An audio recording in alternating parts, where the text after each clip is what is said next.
이리로다. 주 예수의 고뇌로다. 참 기쁘고 즐겁구나. 그 은혜를 영원히 누리겠네. 평안히 쉬리. 3절을 하십니다. 이 세상에 죄악되니 참 죽을 일서였구나. 내 주 예수 날 건져주시오니 곧 평안히 쉬리로다. 주 예수의 구원의 은혜로다. 참 기쁘고 즐겁구나. 그 은혜를 영원히 누리겠네. 곧 평안히 쉬리로다.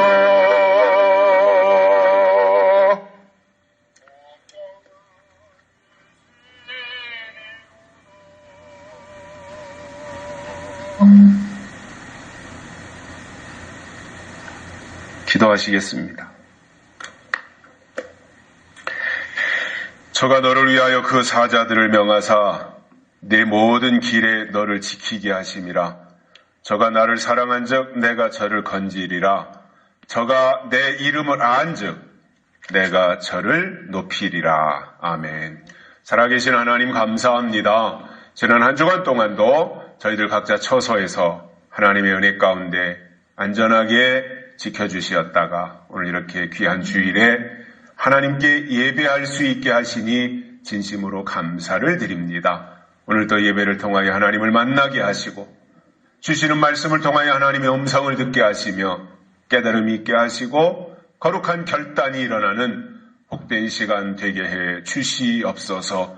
무엇보다도 사람을 바라보거나 세상을 의지하지 아니하고 하나님만 주목하고 살아갈 수 있도록 우리들을 이끌어 주시며 세상으로부터 위로를 받기보다는 하나님의 위로가 가장 큰 것이오니 하나님을 겨냥하고 살아갈 수 있는 저희들 되도록 축복해 주시옵소서. 오늘도 예배드리기 위해서 모였사오니 주의 영이 함께 하시고 현장 예배와 또는 비대면으로 참석하고 있는 모든 하나님의 백성들을 일일이 찾아가 만나주시고 위로하여 주시고 모든 필요를 공급하시는 복된 시간 되게 해 주시옵소서. 예배를 시작하오니 마치는 시간까지 함께 하시고 영광 홀로 받으시기를 원하오며 다시 오실 예수님의 이름으로 간절히 기도드리옵나이다. 아멘. 찬송가 56장입니다.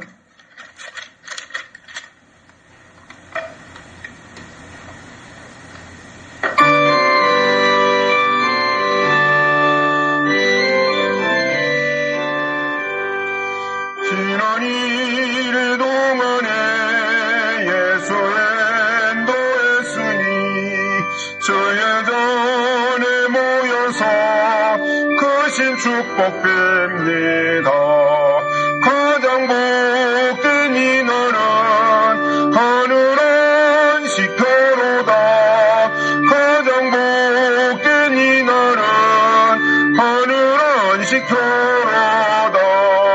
주의 공로 힘입어 은혜 주신 빌때에 화목하게 하시고 죄를 벗겨주소서. 세상 걱정 면하고 오늘 쉬게 하소서. 세상 걱정 면하고 오늘 쉬게 하소서. 하나님의 이름을 찬송하러 왔으니 모임 중에 계시고 영광 나타내소서. 기쁜 하늘 잔치에 맛을 보게 하시고 기쁜 하늘 잔치에 맛을 보게 하소서. 저의 기쁜 복음을 죄인답게 하시고 모든 믿는 사람을 위로하여 주소서. 주님 오실 때까지 이날 지키리로다. 주님 오실 때까지 이날 지키리로다. 아멘. 사도신경으로 하나님과 사람 앞에서 우리의 신앙을 고백합니다. 전능하사 천지를 만드신 하나님 아버지를 내가 믿사오며 그 외아들 우리 주 예수 그리스도를 믿사오니 이는 성령으로 잉태하사 동정녀 마리아에게 나시고 본디오 빌라도에게 고난을 받으사 십자가에 못 박혀 죽으시고 장사한 지 사흘 만에 죽은 자 가운데서 다시 살아나시며 하늘에 오르사 전능하신 하나님 우편에 앉아 계시다가 저리로서 산자와 죽은 자를 심판하러 오시리라. 성령을 믿사오며 거룩한 공회와 성도가 서로 교통하는 것과 죄를 사하여 주시는 것과 몸이 다시 사는 것과 영원히 사는 것을 믿사옵나이다. 아멘. 찬송가 341장입니다.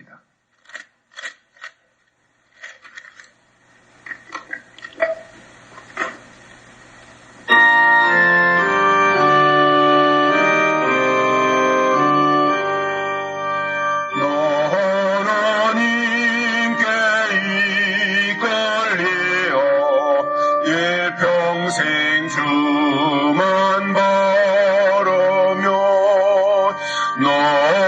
어려울 때 힘주시고 언제나 지켜주시리.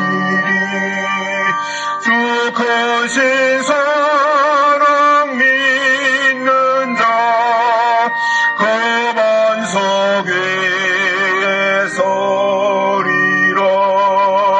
너 설레는 맘 가다듬고 희망 중 기다리면서 그네로신 주의 뜻과 사랑에 만족하여라. 우리를 불러주신 주 마음에서 원하신다. 주 찬양하고 기도하며 매번 분인 쏟아면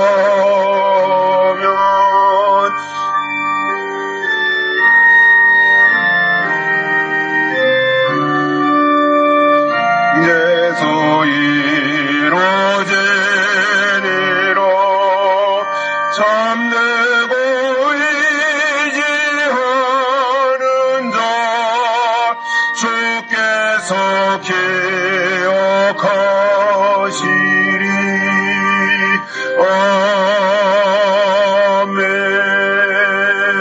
아멘.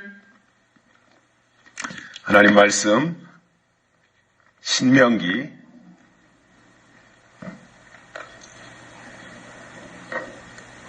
'오늘 우리에게 주신 하나님 말씀 이게 또 안 되나?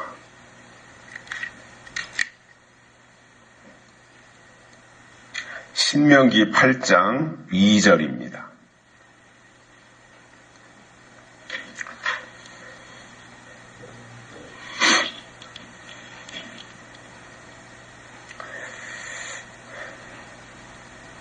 네 하나님 여호와께서 이 40년 동안에 너로 광야의 길을 걷게 하신 것을 기억하라. 이는 너를 낮추시며 너를 시험하사 네 마음이 어떠한지 그 명령을 지키는지 아니 지키는지 알려 하심이라. 아멘. 한 주간 동안 평안하셨습니까? 벌써 2021년도 오늘이 20번째 주일입니다. 세월이 참 빠르지요. 밖에는 여름을 재촉하는 비가 내리고 있습니다. 실록이 점점 푸르러지고요.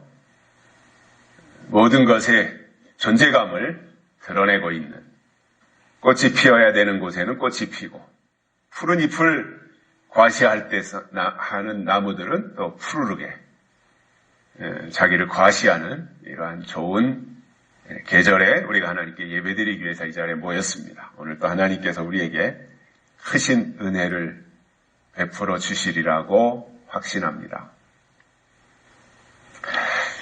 야곱의 가족들이 애굽 땅으로 들어갈 때는 대선장군처럼 환영을 받으며 들어갔습니다. 이유는 야곱의 11번째 아들이 요셉이잖아요. 그 요셉에 의해서 7년 풍년 때 7년 흉년에 대한 준비를 완벽하게 했습니다. 애굽에 있는 사람들, 바로 왕을 비롯해서 거기에 박사나 술객들이 흉년이 올 것을 아는 사람이 아무도 없었어요. 그런데 하나님의 사람 요셉은 7년 흉년이 올 것을 알고 있었습니다.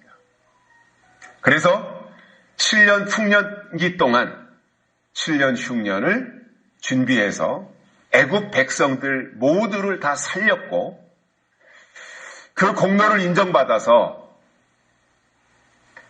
요셉의 아버지인 야곱의 가족들이 애굽 땅 고센의 땅을 분양받아서 불화받아서 이주하고 거기에 정착하게 됩니다.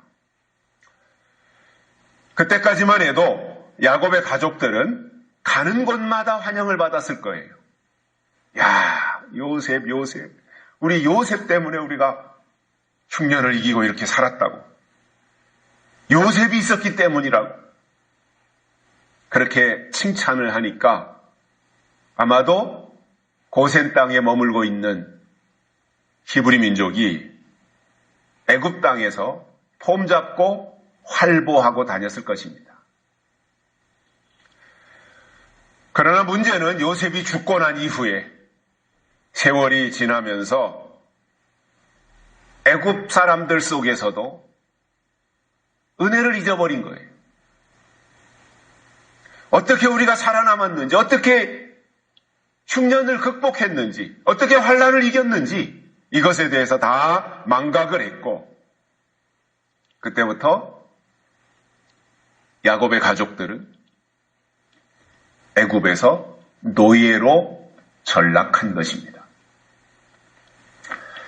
그러다가 하나님이 정한 때가 되니까 모세를 보내셔서 10가지의 재앙을 현장에서 보여주었고 그 결과 히브리 민족이 430년 만에 애굽을 탈출하는 이 멋진 장면을 성경은 우리에게 설명을 해주고 있습니다. 그때 그 당시에 사람들이 얼마나 감격했겠습니까? 그러나 이렇게 꿈에 부풀어서 야 이제 해방됐다. 야 이제 우리는 약속의 땅을 향해서 간다. 이렇게 기대에 부풀어 가지고 광야로 나왔지만 예상과는 달리 그들이 마음대로 할 수 있는 것이 아무것도 없었어요. 오히려 애굽에 있을 때만도 자기들의 형편이, 자기들의 처지가, 자기들의 선택권이 전혀 없었던 거예요. 구름기둥 또는 불기둥 이것을 따라가야 되는데 그것을 싫어했던 것입니다.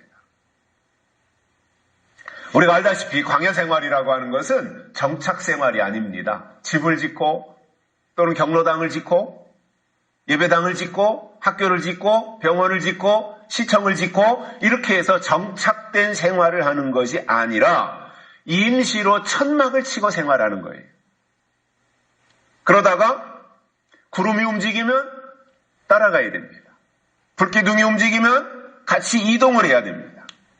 그런데 구름이 움직이기 전에 아니면 불기둥이 이동하기 전에 하나님이 미리 한 이틀 전에라도 아니면 한 3일 전에라도 야 내일 모레 이동할 거니까 준비해라 이렇게 알려주셨다면 굉장히 좋았겠지만 이상하게도 백성들의 생각에서는 이상했던 거예요. 왜 아무런 예고도 없이 어느 날 갑자기 구름이 이동을 하고 불기둥이 움직이느냐. 그러니까 그때 그냥 허겁지겁 준비를 해서 따라가야 되니까 얼마나 힘들어요. 구름기둥이나 불기둥이 어느 지역에 가서는 멈춥니다. 그러면 여기서 3일 동안 머무를 거다. 아니면 일주일 동안 머무를 거다. 그동안 너희가 여기에서 생활할 수 있도록 천막도 치고 화장실도 만들고 세간살이 이렇게 펼쳐놓고 준비하고 있어라. 그럼 일주일 있다가 떠난다. 이렇게 얘기를 해줬다면 그 준비를 다 할 거 아니에요. 그런데 그게 전혀 없었어요. 한 달을 머무는지 1년을 머무는지 구름기둥이 머물면 언제 떠날지 기약도 없이 막연하게 기다리는 거예요. 떠날 때도 안 알려주고 그냥 떠나고 머물러 있을 때도 기약 없이 그냥 마냥 머물러 있어야 되는 이 생활이 처음 한두 번은 그렇게 이동을 했는데 번번이 그렇게 되고 그것이 4번, 5번, 6번 이렇게 반복되다 보니까 짜증이 났던 거예요. 그리고는 불평하기 시작했습니다. 사람은 그렇죠. 자기들이 마음먹은 것을 하고 싶고 자기가 마음대로 자기에게 주어진 어떤 권한 내에서 법적인 테두리 안에서 자기가 하고 싶은 것을 하고 먹고 싶을 때 먹고 이사 가고 싶을 때 가고 이러한 생활을 자기가 결정해서 하고 싶은 것이 인간의 본능이잖아요. 그런데 그러한 것에 대한 선택권이 전혀 없이 하나님이 하라는 대로 해야 되는 것이 광야 생활이었습니다.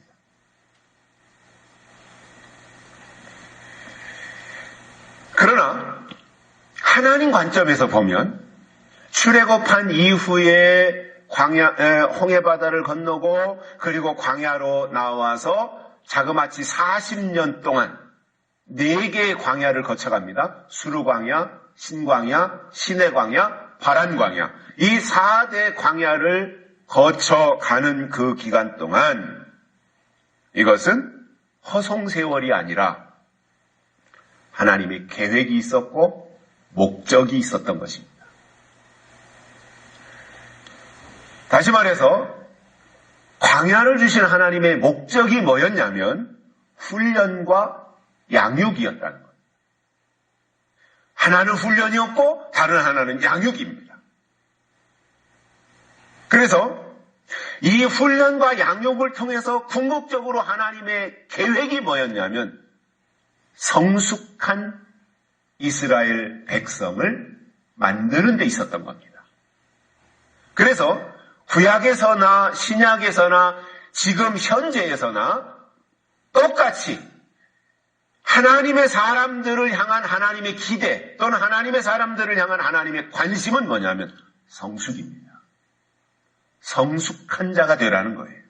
어디까지요? 그리스도의 장성한 분량에 이르기까지 제한이 없다는 이야기예요. 성숙하는 데 있어서는 제한이 없다는 거예요. 그리스도의 장성한 분량 아니면 하나님과 방불하게 되기까지 그렇게 성장하고 성숙하라는 거예요. 그래야 가나안 땅에 들어가는 겁니다. 훈련을 통해서 또는 양육을 통해서 성장의 단계를 거치고 성숙해지면 가나안 땅에 들어간다 이겁니다. 지금도 마찬가지입니다. 천국에 누가 들어갑니까? 영적으로 성숙한 자가 들어가는 겁니다.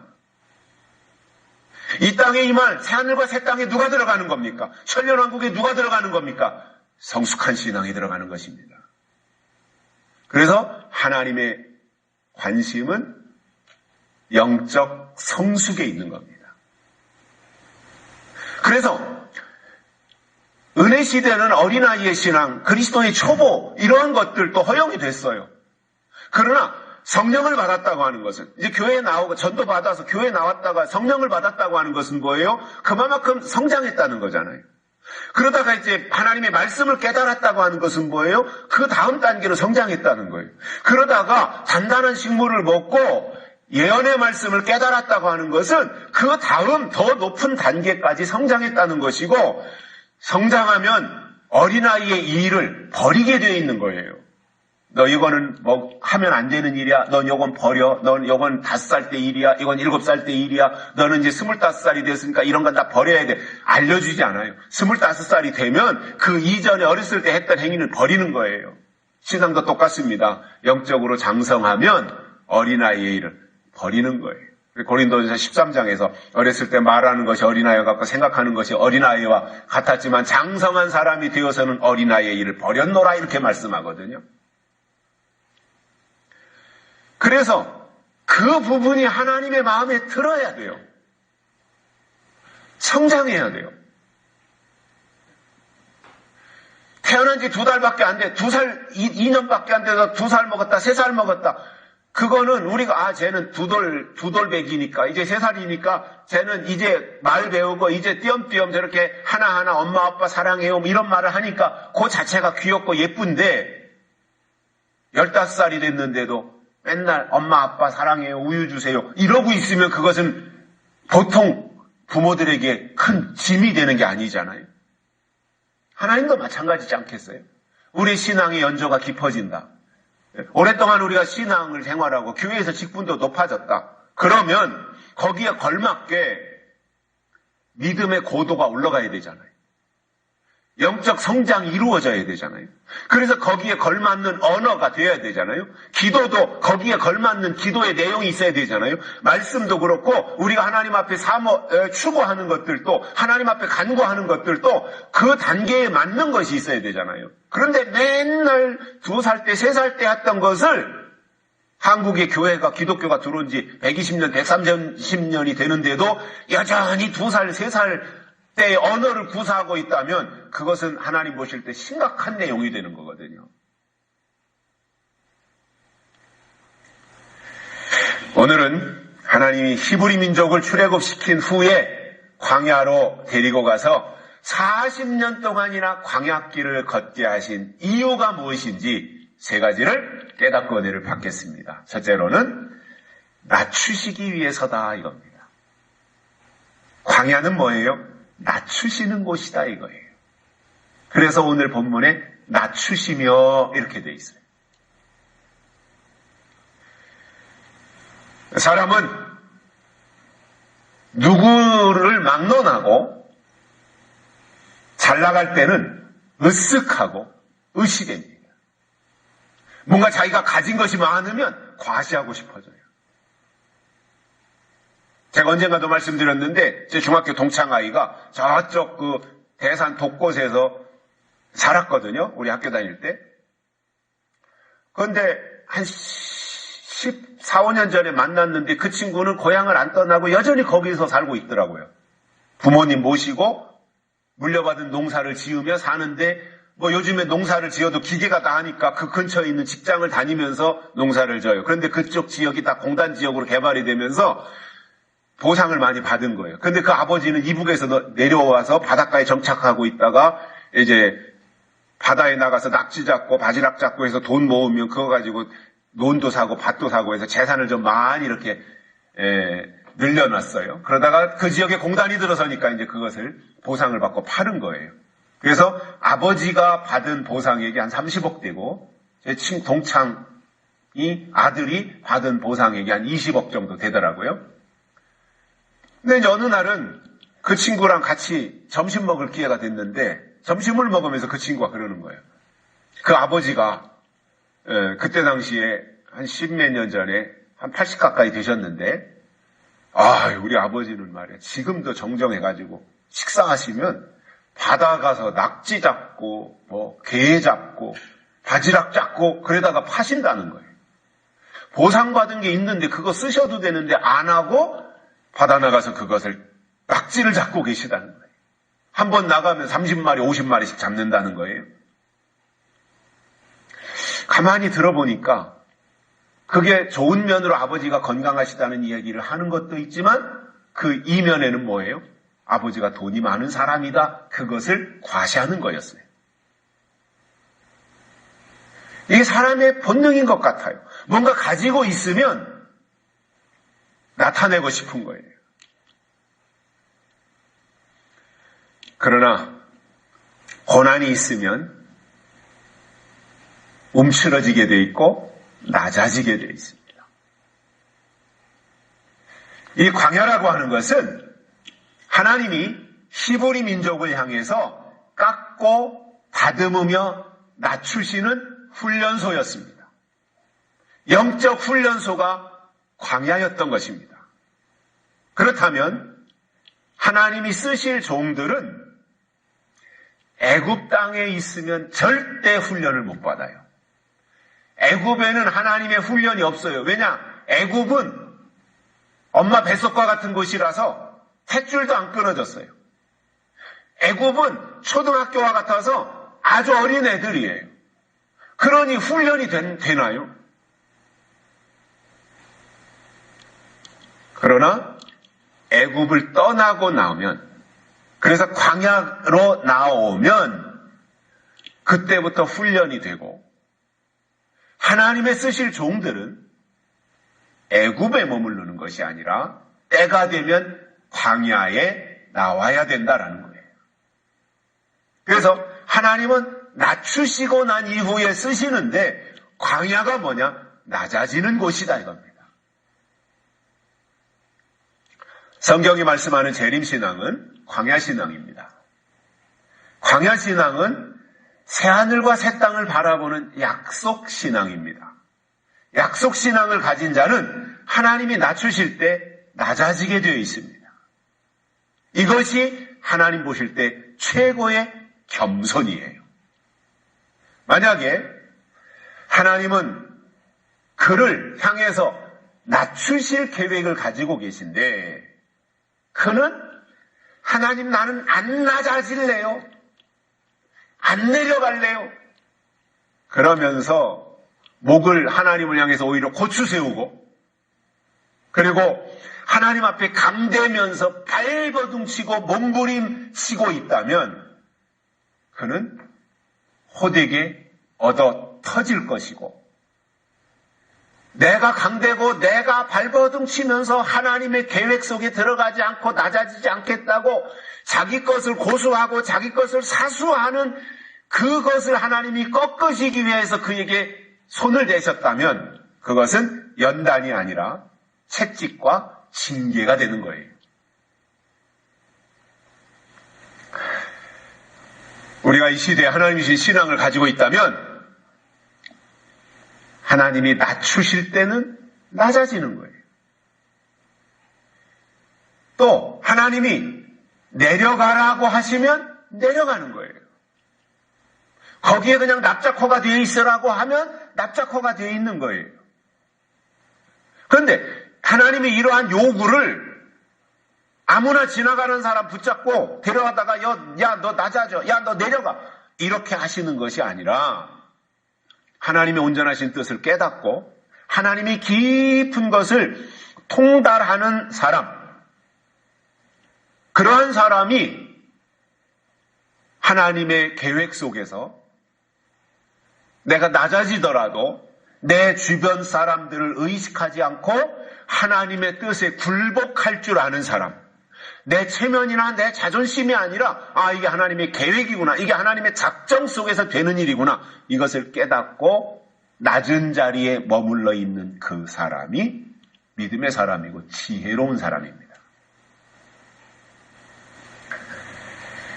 놀랍게도 하나님은 하나님의 마지막 뜻이 있는 종들을 택하셔서 마음과 생각을 낮추시는 거예요. 내려놓는 작업을 먼저 하나님이 시키시는 거예요. 낮추는 과정을 하나님이 먼저 예비하신다는 거예요. 그런데 여기서 낮춘다, 낮아진다라고 하는 것이 물론 우리의 자세도 낮아져야 되지만 우리의 생각도 낮아져야 되지만 그 낮춘다는 의미가 뭐냐면은 하나님 앞에서 나를 낮추는 것이고 그리고 하나님이 주시는 말씀을 겸손함으로 받는 태도 이것을 말하는 거예요. 하나님 앞에서 나를 낮추는 것이고 하나님이 그 시대에 주시는 말씀을 감사함으로 받아들이는 것 이것이 낮춘다는 것입니다. 그래서 하나님은 낮추고 쓰세요. 하나님이 쓰신다는 것은 뭐예요? 손에다 칼을 쥐어주고 칼을 휘두르라고 하는 것이 아니라 그 입에 하나님의 말씀을 담아주시고 말씀을 전파하게 하는 것이 하나님이 쓰시는 것인데 그가 도도하면 그리고 교만해 있으면 그 시대에 주시는 하나님의 말씀을 받아들이질 않아요. 그러면 쓰시지를 못하는 거예요. 하나님은 우리의 입을 쓰신다고 하는 것이고 입을 쓰시기 위해서 우리의 자세도 우리의 생각도 꺾어 놓으시고 내려놓게 하시는데 그 주시는 말씀을 안 받아들인다고 하는 것은 자세도 안 낮춘다는 것이고 생각도 내려가지 않겠다는 내려놓지 않겠다는 거잖아요.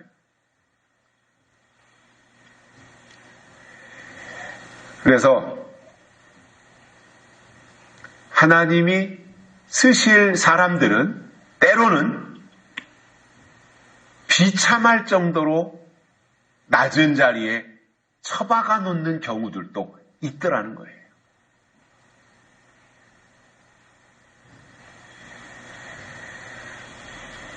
그래서 낮아지면 낮아진 증거가 있어야 됩니다. 그게 뭐냐면 약속의 말씀이 깨달아지는 거예요. 예언의 말씀이 내 마음에 와 닿는 거예요. 그리고 나 자신은 형편없이 보잘것없는 사람이다 라고 하는 것을 절감하면서 하나님의 은혜가 있어야 은혜로 나는 사는 사람이다. 이렇게 고백하며 사는 사람이 낮아진 사람입니다. 내 실력으로 사는 것이 아니라 은혜로 사는 거예요.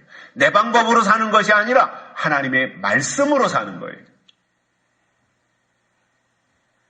하나님은 교만한 자는 물리치시고 겸손한 자에게 은혜를 주신다고 하신 것처럼 낮아진 자는 하나님의 뜻을 깨닫고 하나님의 사람으로 살아갈 수 있습니다. 야고보서 4장에서 야고보는 이런 말씀을 하십니다. 교만한 자는 물리치시고 겸손한 자에게 은혜를 주신다 라는 설명을 했는데 겸손은 두 가지가 있습니다. 하나는 도덕적 겸손이고 다른 하나는 영적 겸손입니다. 도덕적 겸손은 세상 사람들이 볼 때 저 사람 참 공손한 사람이야. 저 사람 참 고분고분한 사람이야. 저 사람 참 성품이 온유하고 착한 사람이야. 이런 의미가 될 거예요. 세상적인 어떤 도덕적 겸손이라는 것은. 그러나 성경이 말씀하는 겸손, 이 영적인 겸손은 하나님의 말씀 앞에서 자기를 복종시키는 것입니다. 특히 여기서 말씀이라 함은 시대가 바뀔 때, 때가 바뀔 때 주시는 말씀들이 있잖아요. 그 말씀을 받아들이는 사람이 영적 겸손 또는 신앙적인 하나님의 사람의 위치와 자세를 지키는 사람이라는 거예요. 우리가 재림신앙을 받은 사람들로서 또 예수님의 재림을 사모하며 예수님의 재림을 기다리며 사는 사람들로서 주의해야 될 부분이 바로 이 부분입니다. 자기도 모르는 사이에 우쭐해질 수 있어요. 나는 계시록을 깨달았다. 나는 예수님의 재림에 대해서 나는 알고 있다. 너는 뭐 하느냐? 아직도 넌 모르느냐? 나는 다 아는데. 실제로 그런 사람들이 있었어요.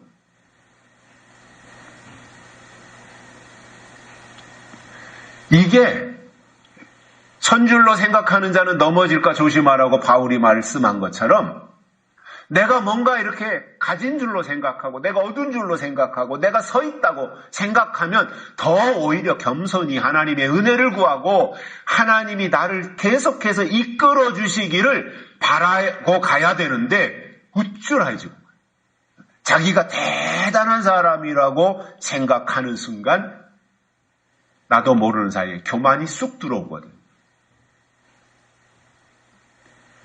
교만의 친구는 무지예요.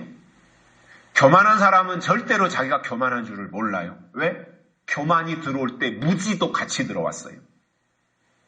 그를 향해서 야, 너 먼저 하고 그전하고 다르다. 너 왜 이렇게 교만해졌냐? 그러면 내가 뭐 교만하냐고. 나같이 겸손하고 온유한 사람이 어디 있는 줄 아냐고. 오히려 핏대를 올리잖아요. 그래서 우쭐하지 말고 더 큰 것을 깨닫더라도 늘 하나님 앞에서 자신을 낮추며 하나님의 은혜를 사모하며 살아가는 그 태도를 유지해야 된다는 거예요. 또 한 가지 절대로 교만해질 수 없는 이유가 뭐냐면 우리가 깨달은 이것이 내게 아니잖아요. 하나님 거잖아요. 하나님의 것을 하나님이 필요에 의해서 나에게 깨닫게 해주셔서 내가 깨달은 것인데 마치 그것이 내 것인 양, 마치 내가 잘나서 그것을 깨달은 양 이렇게 과시한다면 그건 교만인 거예요. 내 것이 아닌데 내 것으로 행세하는 거 이게 교만이잖아요. 겸손이라고 하는 것은 나는 자격이 없는데 하나님이 나를 불러서 여기까지 이끌림 받고 왔고 앞으로도 하나님이 나를 이끄시면 내가 어디든지 가서 하나님의 일을 점이라도 하나 찍는 일에 내가 감당하겠다라고 하는 이 자세를 가지고 살아가는 그 사람이 하나님 보실 때 겸손한 사람이고 무엇보다도 시대적으로 주시는 말씀 앞에 자기를 낮추는 겸손이 있어야 되는 겁니다. 두 번째로는 시험하시기 위해서입니다. 오늘 본문에 시험하사 이렇게 말씀하고 있어요. 그래서 하나님은 쓰시기 전에 먼저 시험하세요. 그래서 시험을 잘 통과해야 쓰임받는 거예요.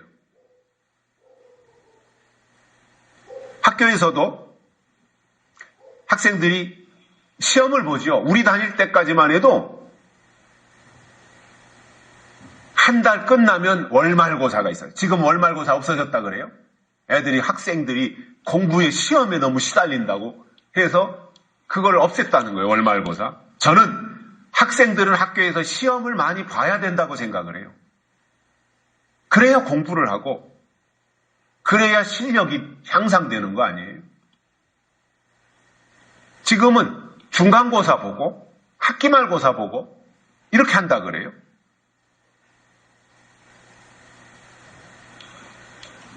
자, 방식이 어떻든 학생들은 학교에 다니면서 배운 내용들을 시험을 통해서 평가를 받는 거잖아요.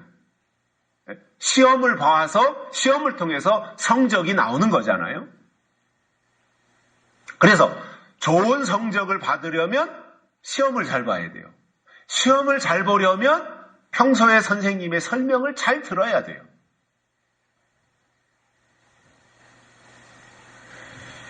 하나님도 마찬가지더라는 겁니다. 하나님이 예비하신 시험을 잘 통과하려면 설명을 잘 들어야 돼요. 공부를 평소에 잘해야 시험을 잘 볼 수 있는 거잖아요. 예습도 하고 복습도 하고 이런 과정을 통해서. 그래서 좋은 성적을 받고 점수를 통과하면 하나님이 그때 그를 칭찬하고 쓰시는 거예요.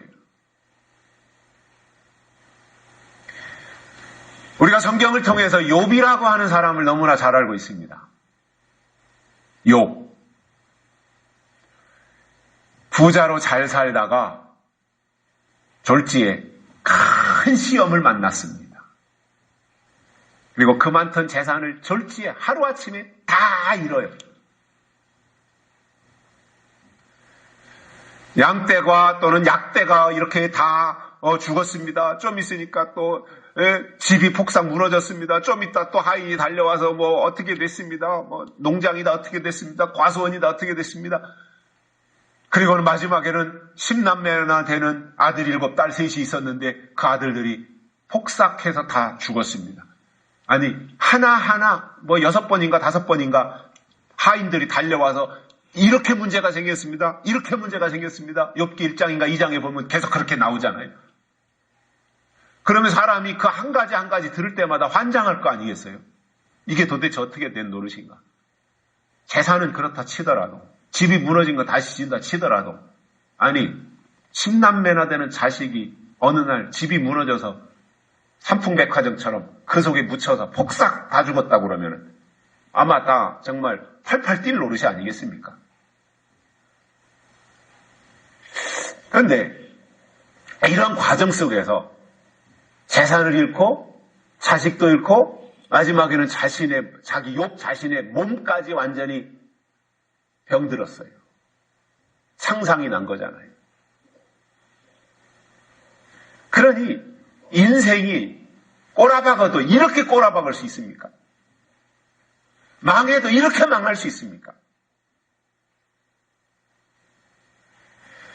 아마 저는 욥을 생각하면서 그런 것을 좀 이렇게 염두에 뒀었는데 뭐냐면 욥이 당한 이 몇 가지 하나하나 그 단계별로 거쳐온 이 것 중에서 한 가지만 당해도요 이게 몸서리 쳐질 일이에요. 감당이 안 되는 거예요. 그런데 이 몇 가지가 하루 사이에 다 한꺼번에 몰려오니까 제정신이 아니었을 거 아니에요. 이게 어안이 벙벙해가지고 다 진짜 혼이 날아갈 상황이죠. 그런데 그 순간에 욥의 고백을 보면 욥기 1장 21절에 이렇게 말씀합니다. 주신 이도 여호와시요 취하신 이도 여호와시다. 이야 참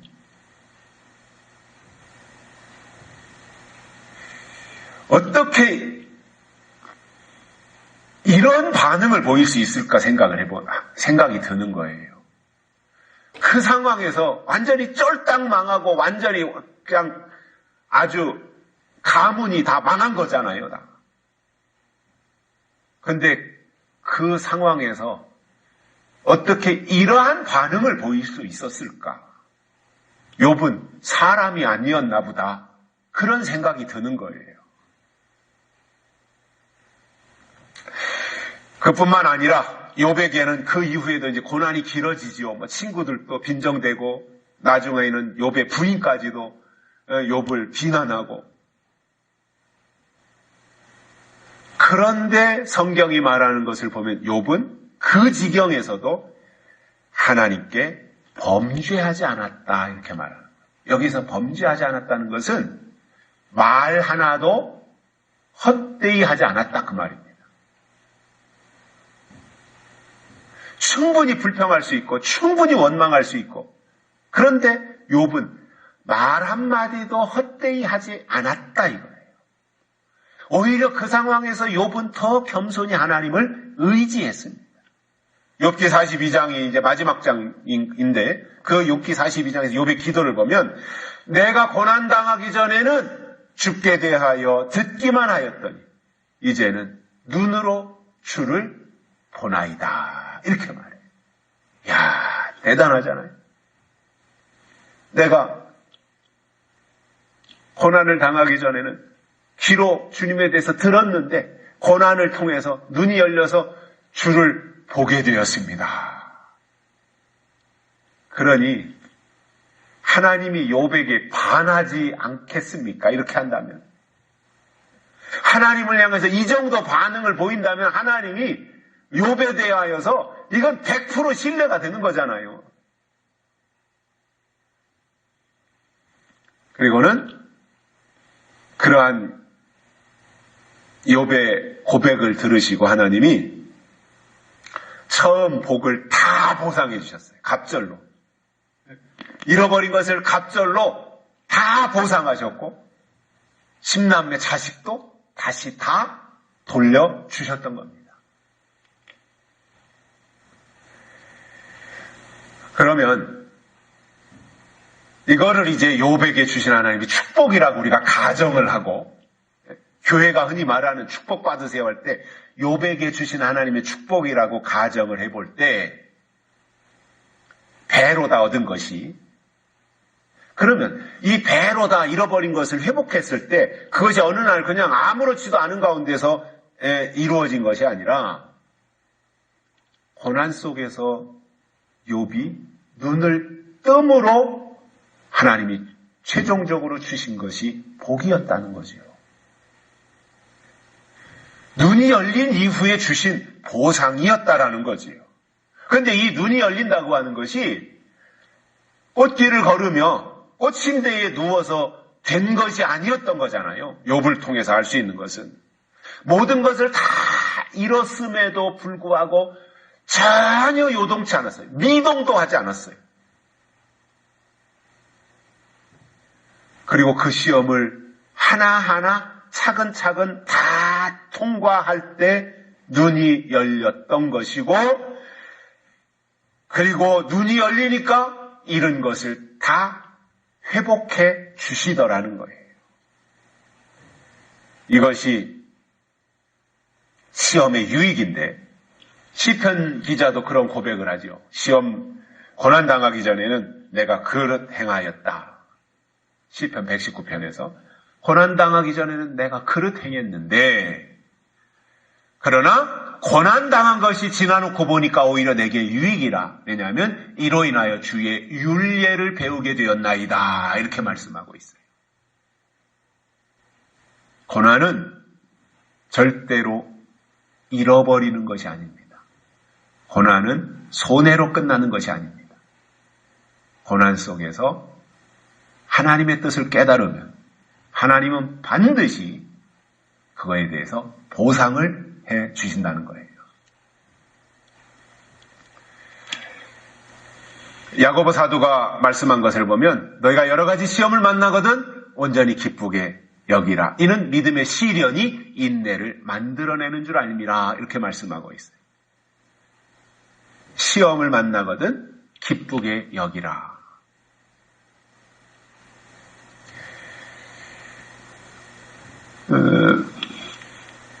여기서의 그 시험이라는 것은 연단이라는 의미입니다. 자, 세상에서도 연단, 단련이 된 것과 단련이 되지 않은 것에는 강도의 차이가 있습니다. 겉모습은 똑같을지라도 단련이 된 것과 단련이 되지 않은 것은 강도의 차이가 엄청납니다. 일본의 칼이 유명하죠. 일본의 칼. 그 사무라이, 일본의 사무라이 칼잡이들에게서 나온 그 기술이 뛰어난데, 그러다 보니 주방용 칼도 기술이 뛰어나게 만든다고 하잖아요. 그러면 그들이 땅속에서 캐내는 철광석이 독특해서 좋은 칼을 만들어내는 것이 아니라 기술이에요. 연금술. 그들이 그 칼을 만들어내는 과정 속에서의 그 담금질을 하는 연금술이 뛰어나기 때문에 좋은 칼을 생산해낼 수 있다는 거거든요. 사람들이, 특히 그 여성들이 가장 갖고 싶어 하는 보석이 있다면 아마 다이아몬드가 아닐까 싶어요. 가격도 가장 비싸고. 근데 이 다이아몬드의 성분은 탄성입니다. 탄성이라는 말은 석탄이다는 말이에요. 다이아몬드의 성분이 석탄이에요, 석탄. 근데 그 석탄이 어떠한 지각 변동이 일어날 때, 지구의 땅에 지각 변동, 지진이나 이런 거에서 지각 변동이 일어날 때 엄청난 압력을 받은 거예요. 그 속에서 만들어진 것이 다이아몬드입니다. 엄청난 압력을 통해서 석탄이 최고의 보석으로 변신한 것입니다.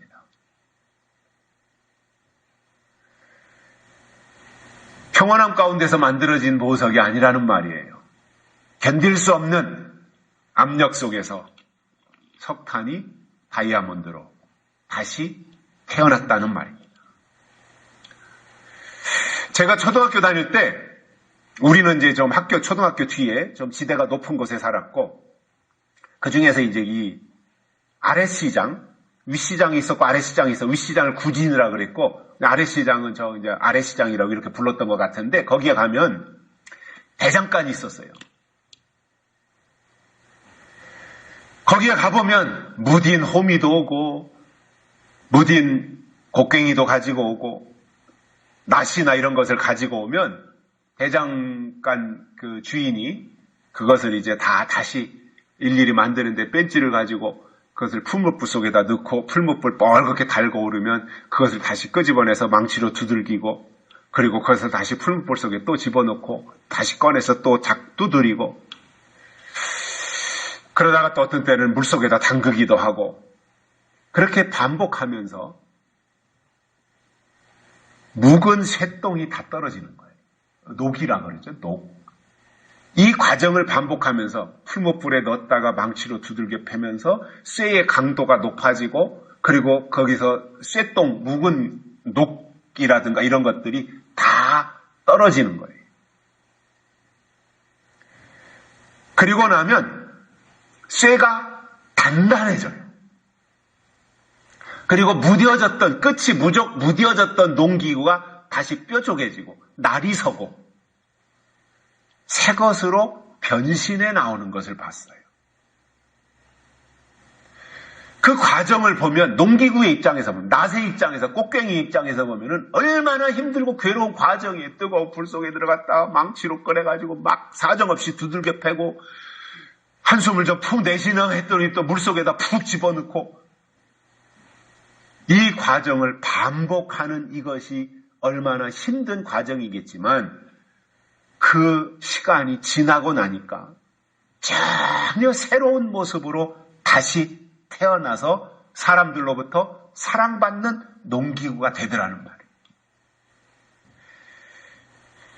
하나님도 마찬가지로 하나님이 소중하게 쓰실 사람들은 야, 너 이리 와. 이제부터 너 내일 해. 알았지? 임명. 이렇게 해서 하는 것이 아니라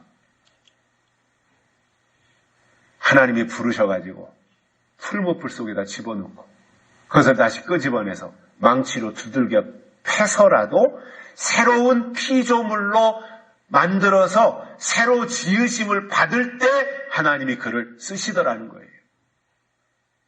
그런 의미에서 하나님이 우리를 시험하시는 것은 우리 안에 남아있는 묵은 찌꺼기, 녹찌꺼기 이러한 것들을 다 떨쳐내기 위해서, 그리고 더 단단하게 만들기 위해서 우리를 시험하시고 단련하신다라는 겁니다. 그래서 하나님이 주신 믿음의 시련은 옛사람을 벗어버리는 거예요. 새 사람을 입는 과정이에요. 그 과정을 통해서 다시 만들어져 새 사람이 되는 것. 이것이 우리를 시험하신다라는 의미라는 겁니다. 세 번째로는 명령을 지키는지 알기 위해서다 이렇게 말씀하셨어요.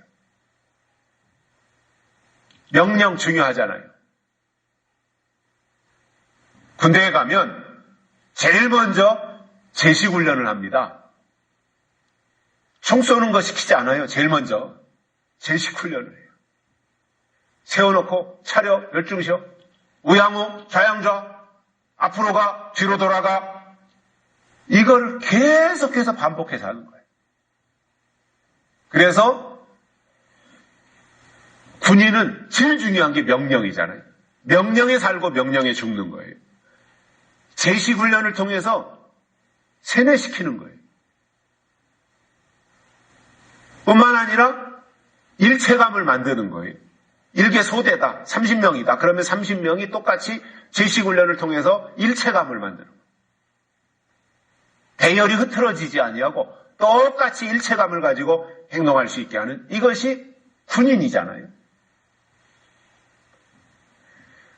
그래서 이러한 제식 훈련이라고 하는 이 명령을 듣고 명령대로 앞으로 가라면 앞으로 가고 뒤로 돌아가면 뒤로 돌아가는 이것을 세뇌 교육시키고 그것을 아주 그 마음에 새기도록 머릿속에 이게 명령이 떨어지면 군인은 그대로 해야 되는구나.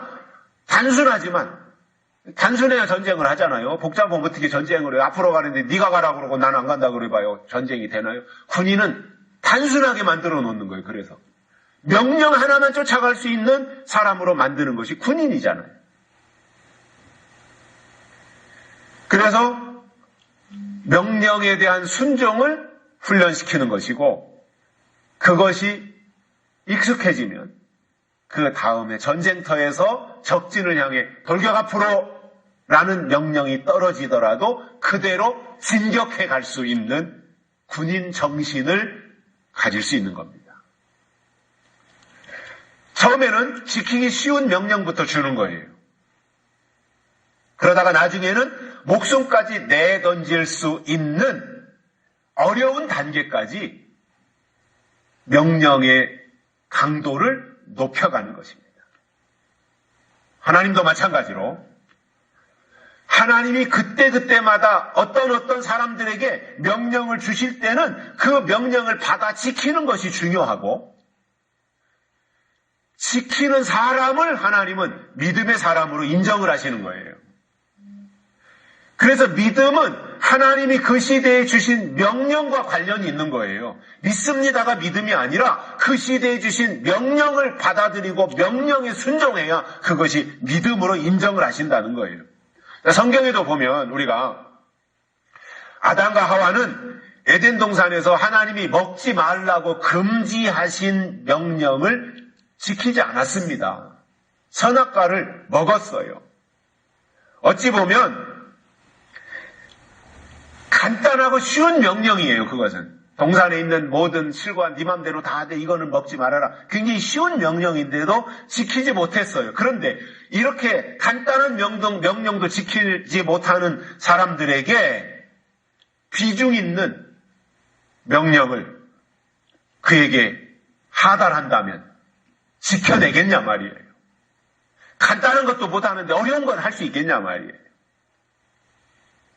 이게 아담과 하와예요. 근데 반대로 노아를 보면 나이가 600세가 되었을 때 하나님이 부르시고 방주를 지으라는 새로운 명령을 주셨습니다. 한 번도 해보지 않은 일이에요. 이것도. 그런데 그 명령을 하나님께 받은 노아는 망설이지 않았어요. 뜸들이지 않았다는 이야기예요. 그리고 가족들에게 하나님이 주신 명령이 이렇게 내렸다. 그러니까 이렇게 해야 된다라고 하니까 아들과 며느리들이 다 거기에 동의해서 짐 싸들고 그날로 산으로 올라가서 설계도대로 방주 짓는 일을 시작했던 것입니다. 그리고 방주가 완성되고 나니까 하나님의 계획대로 온 인류를 홍수로 심판하셨고 방주에 들어갔던 노아의 가족들 8 식구가 살아남았고 나머지는 다 멸종됐잖아요. 그리고는 홍수 이후에 방주에 들어갔던 노아의 가족들이 거기에서 방주에서 나옴으로 다른 사람들은 다 홍수에 심판당했고 노아의 가족들만 살아남았으니 이제 노아의 가족이 새로운 인류의 시작이 되는 은혜를 주셨던 거예요. 아담과 하와는 어땠어요? 하나님의 형상대로 지음받은 최초의 아주 자랑스러운 사람들이었는데 하나님이 주신 명령을 지키지 않으므로 에덴 동산에서의 풍요와 윤택을 누리는 특권을 박탈당하고 쫓겨났습니다. 그 영광스러운 자리에서 쫓겨났습니다. 그러나 노아의 가족들은 하나님의 명령을 끝까지 지킨 결과 새로운 인류가 시작되는 선봉에 섰던 것입니다. 뿐만 아니라 이 노아의 세 아들 중에서 셈이 선민으로 택함을 입었고 그래서 노아에 의해 의해서 셈이라는 아들이 선민이 되었고, 셈에 의해서 셈의 아들 아르박삭으로, 아르박삭에서 셀라로, 셀라에서 에벨로 혈통이 이어져 내려가죠. 그리고 에벨의 아들 때에 가서 벨렉과 욕단으로 혈통이 나누어지고, 그래서 노아의 5대 손 벨렉을 통해서 아브람이 태어났고, 그리고 그 혈통, 아브람의 혈통이 다윗으로 이어지면서 예수 그리스도가 이 땅에 초림하시는 최고의 가문이 아담이 아니라 노아의 혈통을 통해서 이루어졌다 이 말이에요. 그 차이는 뭐라 그랬어요? 하나님이 주신 명령에 따랐느냐 안 따랐느냐 그 차이예요. 대단한 게 아니에요. 아담은 쉬운 명령도 못했어요. 노아는 어려운 명령인데도 이행했어요.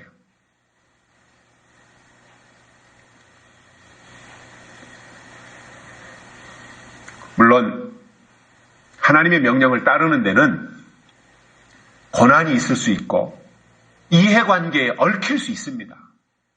그러나 하나님의 명령을 따르는 사람들은 모든 그것을 다 초월하고 다른 어떤 것보다도 하나님이 주신 명령을 크게 여기면서 명령을 생명처럼 소중히 여겼더니 하나님이 그에게 은총을 입히시더라는 거예요. 그래서 하나님의 사람이 누구냐 하면 어느 교회에 소속한 사람이라는 말이 아닙니다. 하나님의 사람이란 교회에 다니니까 나는 하나님의 사람이다. 이게 아니라는 겁니다. 며칠 전에 어느 분이 제 카톡을 보시고 거기에다 제가 카톡에 인사말에 마라나타 이렇게 써놨어요. 저는 마라나타가 제 인사예요. 누가 그걸 보았나 봐요. 교인이었나 봐요. 혹시 목사님이신가요? 저도 하나님의 자녀입니다. 이렇게 썼어요. 누군지 몰라요. 저는 그 사람이.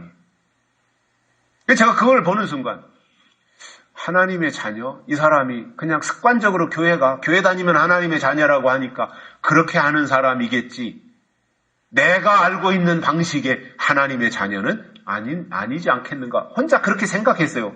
그 이상 답장도 안 하고 굳이 노출시킬 이유도 없고 본인이 필요하다면 우리 큐티방에 들어와서 진리축제방에 와서 들으면 되는 것이고, 자, 일반적인 의미로 볼 때 사람들이 나는 교회 다니니까 어느 교회 소속돼 있고 유명한 교회니까 나는 하나님의 자녀야 이렇게 일반적으로 생각한다면 오산이라는 겁니다. 성경이 말씀하고 있는 진짜 하나님의 사람이 누구냐면 하나님이 주시는 명령을 가장 소중하게 여기고 그 명령대로 따르고 그 명령대로 믿으려고 하는 이 사람. 그리고 하나님은 그런 사람을 통해서 남은 일을 이루어 가신다는 거예요.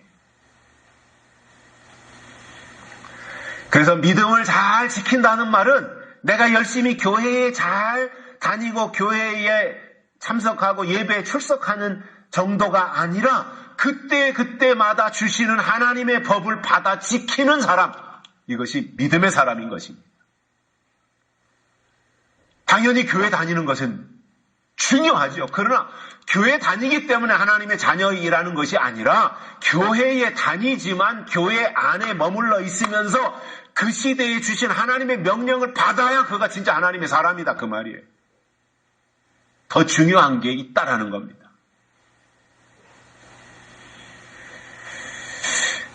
그래서 하나님은 시대마다 법을 주시고 명령을 주시는데 그때 주시는 법을 알아야 되잖아요.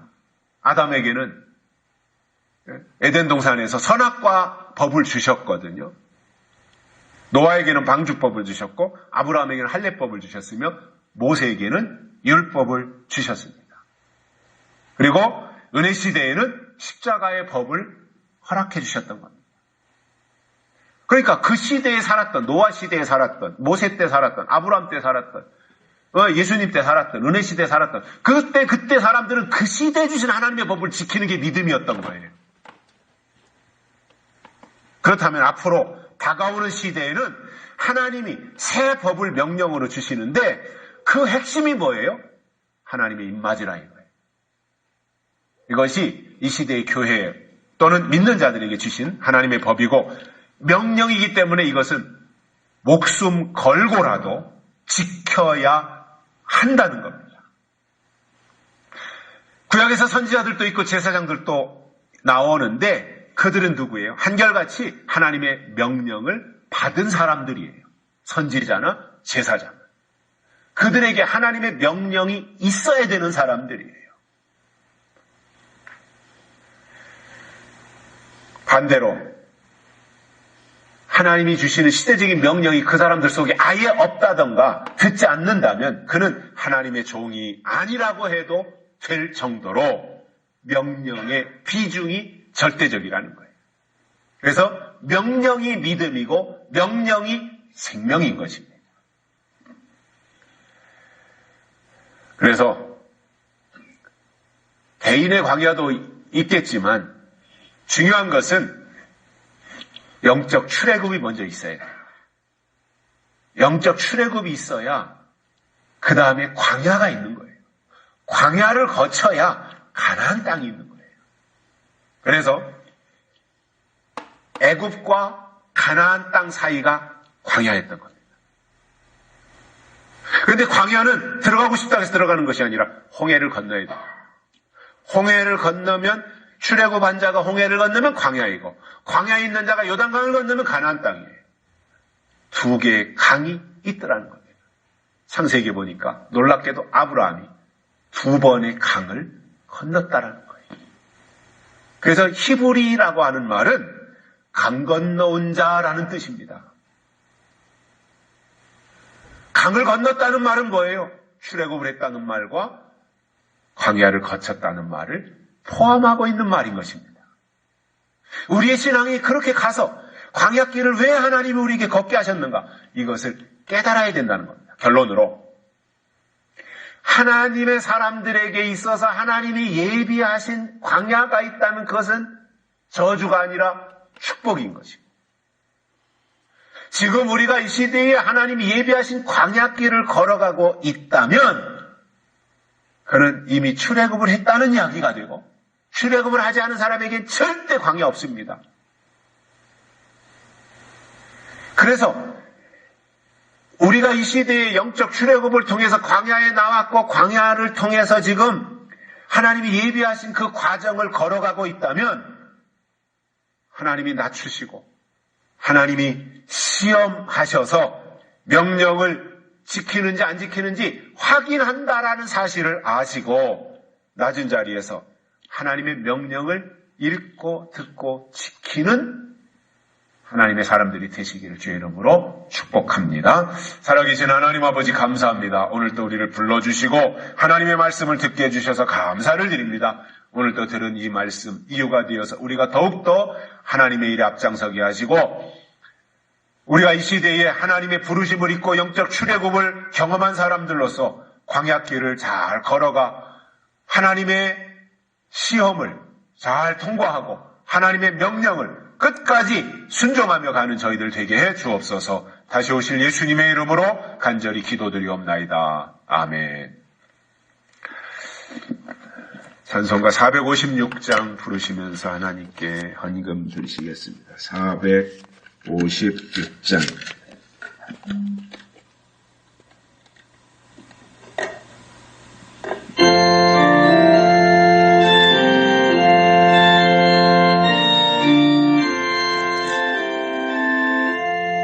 주와 같이 들어가는 곳을